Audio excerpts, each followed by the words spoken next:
कंसर जन्म एथु अनंतरे पुणी परीक्षराजन मुनि पादे पड़ी पुणी कहिले सन भूमुनि कहिलो तुम्भे देवकीर जन्म एबे हो कहिबो मुते श्रीहरि आख्यान बोइले जे बड़ दुष्ट अटे कंसासुर केमंत जन्म हेला पृथ्वी मध्यर किए तार पिता अटे किपरि असुर कंसर जन्म मोते कह मुनिवर परीक्ष सुख बोइले शुण हो वचन श्रीहरि कथा को तुम्भे हुओ सावधान उग्रसेन भुवन जे अत्यंत शोभन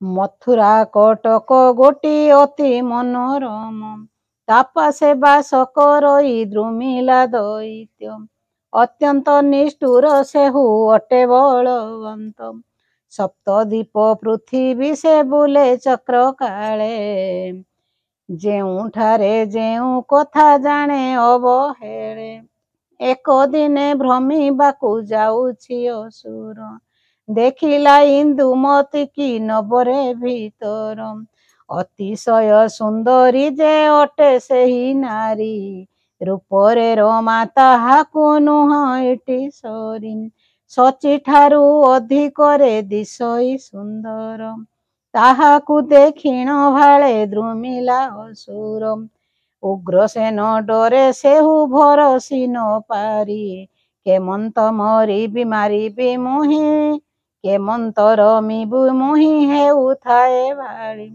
प्रतिदिन छिद्र सेही खोजई असुर दिनु दिन जगी थाए नगरर द्वार उग्रसेन नृपतिर अटई जे नारी राजार दरे असुर भरसी न पारी हेमंत छिद्र खोजई सेहु दिन दिन जगिला असुर 10 शत वर्ष पूर्ण किछि दिने इंदुमती रजवती हेला शपथ दिन पर्यंत गोपने रहिला स्त्री रजवती हेले गुप्त स्थाने थिब 7 दिन परिजन्ते मुख न चाहिब एही रूपे इंदुमती दिन बंचुथिला रजनी थाउ नदी को स्नान करी गला काहारी बदन काले चाहे एथिपाई रात्र प्रहर के थाउ गला शीघ्र होई तर तर स्नान अर्थे करई गमन जमुना कूलरे जाई प्रवेश बहन तेणु द्रुमिला असुर छिद्र को पाइला उग्रसेन पराए से रूप को धरिला छद्म रूपे नर बर होइला बाहार एमंते असुर जाई प्रवेश सेठार इंदुमती जे स्नान करे बेग करी बेगे कूल कुंचा कला सेई मनहारी कूलरे देखिला उभा होइछि राजन बुले इंदुमती स्वामी किंपा आगमन मच्छार निमंते कल पୟରେ विजय एड़े कष्ट कर्म तमे कल किंपा महोदय मुह को तुम्भर दास मुहि तो तुम्भर दासी तुम्भे मो ठाकुर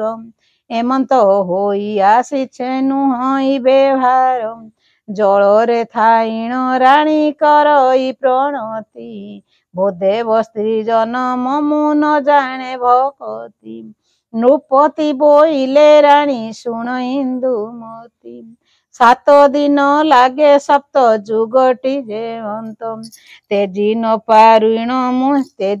पारिण मुहि ओइली संगरे एका हेले डरू बुली रहिछि पछरे द्रपिष्टरा नब माने थांती पथरे भीत काले हेउ तेणु ओइली पछरे तेणु करी सुलक्षणी ओइली तो पास बेगे करी स्नान सारी तुम्भे उठी आस ताहा सत्य बोली राणी मने विचारिले राजार पराए ताकू असत्य ही मणिले ମହାମାଇ କରିଅଛି ଦୈତ୍ୟ ପରାଏ।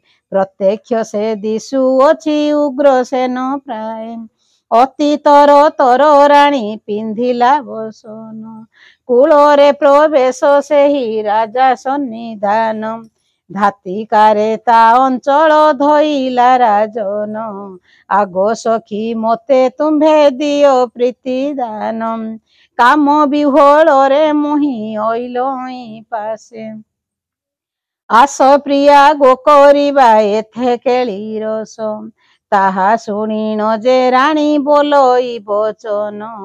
କିମ୍ପାଇଁ ହୀନ ବିଚାର କର ହେ ରାଜନ। ଚାଲ ଆମ୍ଭେ ଦୁହେଁ ଏଥୁ ଅନ୍ତରରେ ଯିବା। ନିଜ ମନ୍ଦିରକୁ ଯାଇ କ୍ରୀଡ଼ାରେ ମାତିବା। ଏହି ତ ନୁହଁ ପ୍ରଭୁ ରତି କ୍ରୀଡ଼ା ସ୍ଥାନ। ଆବାସକୁ ଚାଲ ଏଥି ଯିବା ହୋ ରାଜନ। ନୃପତି ବୋଇଲେ ତୋତେ ନ ଛାଡ଼ଇ କ୍ଷଣେ। ସୁରତିର ଭୋଗ ସଖୀ ଦିଅ ତୁ ଭବନେ। ଅପାର କଟାଳ ସେହୁ କରେ ନୃପର। ଅପଣା ଭର୍ତ୍ତା ପରାଏ ମଣିଛି ମନର। କେତେ ନାସ୍ତି କରି ବିହେ ମୁହେ ନୃପକେଶରୀ। ଦେବଇଁ ସୁରତି ତୋତେ ମନ ତୋଷ କରି। ରାଣୀକୁ ଘେନିଣ ସେହି ଦ୍ରୁମିଲା ଅସୁର। ତତ୍କ୍ଷଣେ ଗମିଲା ବେଗେ ପର୍ବତ ଉପର। ଯେମନ୍ତ କି ପତି ପତ୍ନୀ ରତି ଭୋଗ କରେ। ଏକାଙ୍ଗ ହୋଇଣ ଯେଣେ ଦ୍ରୁଇ ବୃକ୍ଷ ଡାଳେ। ହାସ୍ୟ ପରିହାସ କଥା କୌତୁକବାନ। ନାନା କ୍ରୀଡ଼ା ମାନଙ୍କରେ ତୃଷ୍ଟ ହେଲା ମନ। ଶୃଙ୍ଗାର ବିଗଳ ଦେଖି ଭାଳେ ଇନ୍ଦୁମତୀ। ମୋହର ଭର୍ତ୍ତାର ପ୍ରାୟ ନୁହଁ ୟା ରୀତି। ଉଗ୍ରସେନ ସଙ୍ଗେ ମୋର ଏତେ କାଳ ଗଲା। ଏହିପରି ଭାବ ଦିନେ ଦେଖା ତ ନଥିଲା। ଏମନ୍ତ ଭାଳଇ ସେହି ରାଜା ମନୋହରୀ। ନୋହୁ ମୋର ରାଜା ତୁହି ଆରେ ଦୁରାଚାରୀ। କେବଳ ଦୈତ୍ୟ ମୋତେ କଲୁ ତୁ ରମଣ। କେବେ ହେଁ ତ ନୋହୁ ତୁହି ରାଜା ଉଗ୍ରସେନ। ପ୍ରଚଣ୍ଡ ହୋଇଣ ରାଣୀ ତମେ ପଚାରିଲା। ସହିତ ହୋଇ ଦୈତ୍ୟ ଦ୍ରୁମିଲା ବୋଇଲା। ଦୈତ୍ୟ ହୋଇ ବୋଇଲା ଆଗୋ ଶୁଣ ତୁ ସୁନ୍ଦରୀ। ତୋତେ ଦେଖି ମଦନରେ ମୁଇଁ ହେଲି ଘାରି। କୌଣସି ରୂପେ ତୋତେ ପାଇ ନ ପାରିଲି। କପଟରେ ଉଗ୍ରସେନ ମୂରତି ଧରିଲି।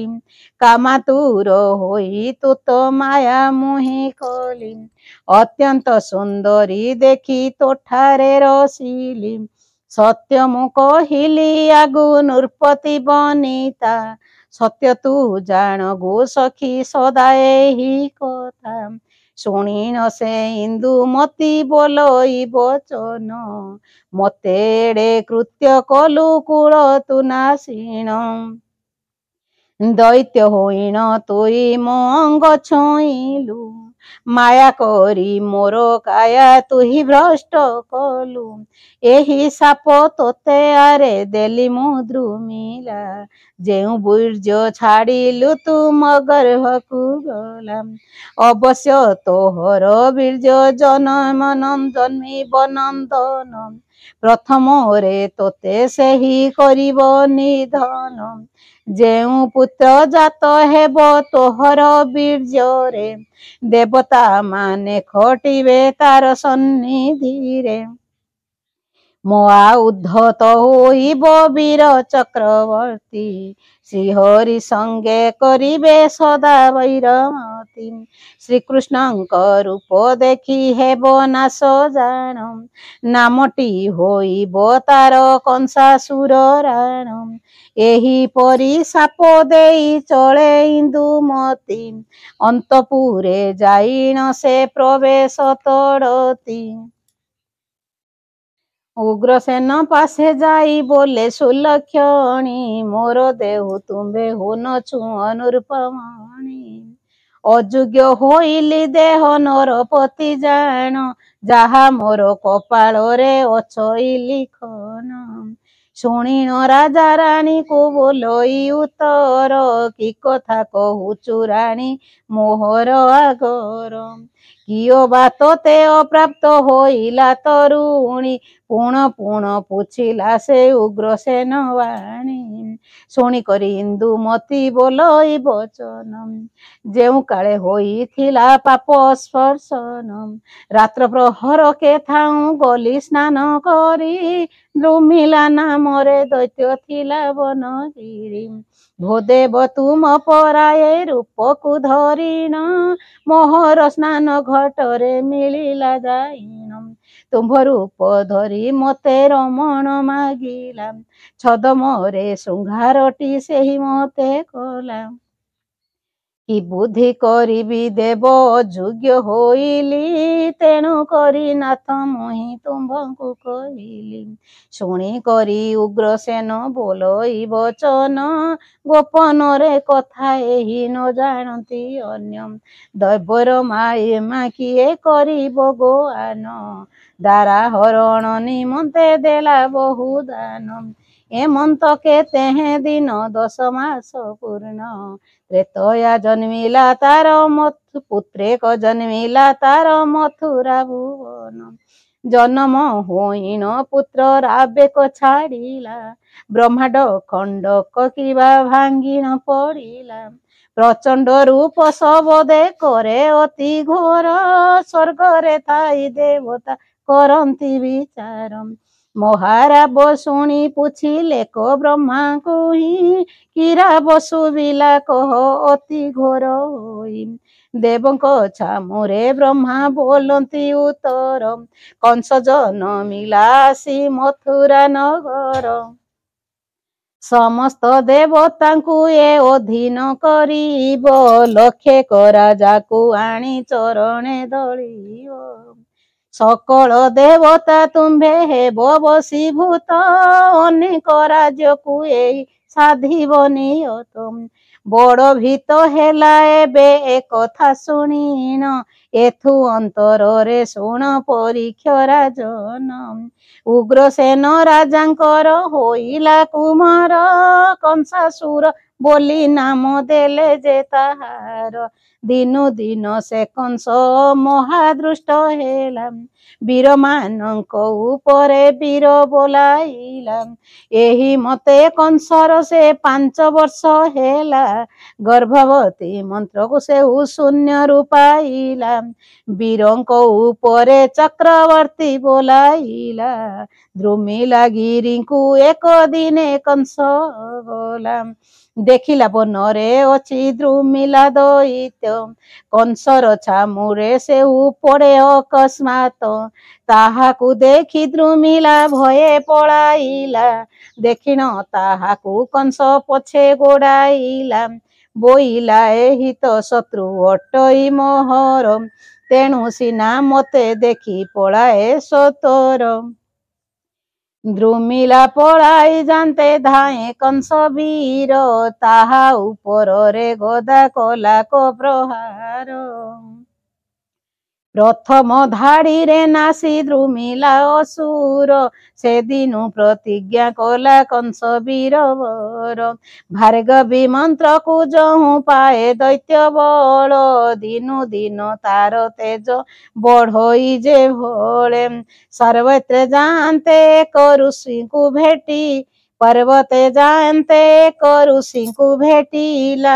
ତାହାଙ୍କୁ ଦେଖିଣ କଂସ ଉପହାସ କଲା, ପର୍ବତ ଉପରେ ଏକ ବିବର ଅଛଇ, ତପ କରନ୍ତି ଗୋମତ ଋଷି ବସି ତହିଁ। କଂସ ଯାଇଣ ଦେଖିଲା ଋଷିଙ୍କ ଆଶ୍ରମ, ଝିଙ୍ଗାସିଣ ଋଷିଙ୍କୁ ସେ ବୋଲଇ ବଚନ। ଦୃଷ୍ଟ ସ୍ୱଭାବ ତାହାର ଦେଖ ତପୋବନ୍ତ, ମନେ ବିଚାରିଲେ ହୁ ଅଟଇ ଦୁରନ୍ତ। କଂସ ବୋଇଲା ଡର କି କରୁଛ ଏ ବନେ, ଗୋଧନ ମହିଷୀ ଆଦି ନାହିଁ ଏହି ସ୍ଥାନେ। ଶୁଣି କରି ଏ ବଚନ ଗୋମତ ମହର୍ଷି ବୋଇଲେ ଗଉଡ଼ ତୁରେ ମୋର ଆଗେ ଦୋଷୀ। ଶୁଣିନ ସେ ବୀର କଂସ ବୋଲଇ ବଚନ କେମନ୍ତ ଗଉଡ଼ ମତେ କରିବେ ନିଧନ। ତୋହର ବୋଲେ କି ମୁହିଁ ପ୍ରତ୍ୟୟ କରିବି ଗଉଡ଼ଙ୍କ ଠାରେ ମୁହିଁ ପରାସ୍ତ ହୋଇବି। ଶୁଣ ଗୋମତ ବୋଇଲେ ବଚନ ଗୋଟି ଗୋପକୁ ଗଲେ ତୋହର ମୂର୍ଦ୍ଧା ଯିବ ଫାଟି। ଯଦ୍ୟପି ରେ କଂସ ତୁହି ଗୋପପୁରେ ଯିବୁ ଜୀବନ ଘେନିଣ ତୁହି ଘର ନ ଆସିବୁ। ହେମନ୍ତ ବଚନ ଯହୁଁ ବୋଇଲେ ଗୋମତ ଶୁଣି କଂସାସୁର ହେଲା ଅତ୍ୟନ୍ତ ଚିନ୍ତିତ। ପୁଣି ବିଚାରିଲା ସେ ତ ଗୋପ ମାତ୍ର ଛାର କିଏ ସ୍ମରି ଅଛି ମୋତେ ଏହିର ବିତଳ। ଏହିପରି ତାହାର ଯେ ଅତ୍ୟନ୍ତ ମହିମା ରଥରେ ଚଢ଼ିଣ ସେଇ ବ୍ରହ୍ମେ ଦିଗ ଶିବା। ପ୍ରଥମେ ଯାଦବ ଗଣ ସେଉ ସାଧ୍ୟ କଲା ଏକ ଚକ୍ରବର୍ତ୍ତୀ ବୀର ମହିରେ ହୋଇଲା।